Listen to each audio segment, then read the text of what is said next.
Hi friends, நம்ம வீட்டில் இன்றைக்கி பார்த்தீங்கன்னா சூப்பரான டிஃபன் வந்து என்னென்னு பாருங்கள். அதாவது வந்து பணியாரம், சுட சுட பணியாரம். அதில் பார்த்தீங்கன்னா சும்மா மாவா ஊற்றலை, அதில் வந்து வெங்காயம், கருவேப்பிலை, கொத்தமல்லி தழை, இஞ்சி எல்லாம் வெட்டி போட்டு தாளிச்சு விட்டு கொடுத்துருக்கேன். பாப்பா இப்போ பணியாரம் ஊற்றிட்டுருக்குறா.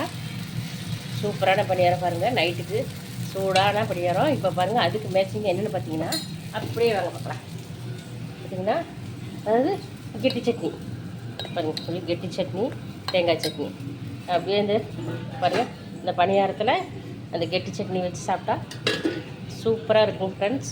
கெட்டி சட்னி மட்டும் இல்லை, சாம்பாரும் இருக்குது. நம்ம வேணுமுன்னா சாம்பாரும் வச்சுக்கலாம், சட்னியும் வச்சுக்கலாம். பாருங்கள், திருப்பி போடலாம். வேகட்டும். சரி, நான் பார்த்துக்கிறேன்.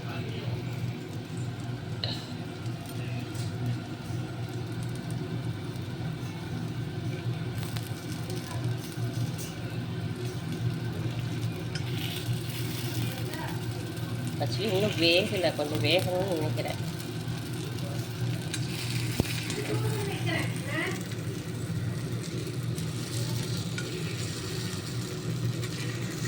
நான் டெய்லி இட்லி தோசையாக சாப்பிட்றதுக்கு ஒரு நாள் இப்படி கொஞ்சம் சேஞ்ச் பண்ணி சாப்பிட்டா, இப்போ நான் தாளிச்சத்தில் நல்லா கொஞ்சம் சாப்பிட்டா வேணும்னு நினைக்கிறவங்க இதில் வந்து முட்டை மட்டும் ஆட் பண்ணிக்கோங்க, சூப்பராக இருக்கும்.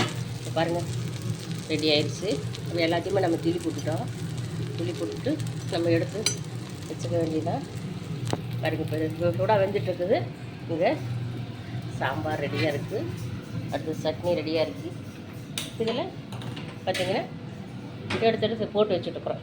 வாங்க ஃப்ரெண்ட்ஸ், இன்றைக்கி நம்ம வீட்டில் பணியாரம் தான், சுட சுட பணியாரம். ஓகே ஃப்ரெண்ட்ஸ், பணியாரம் யாருக்கு பிடிக்கணும் கமெண்ட் சொல்லுங்கள். பிடிச்சிருந்தா லைக் பண்ணுங்கள், சப்ஸ்கிரைப் பண்ணுங்கள். பாய்.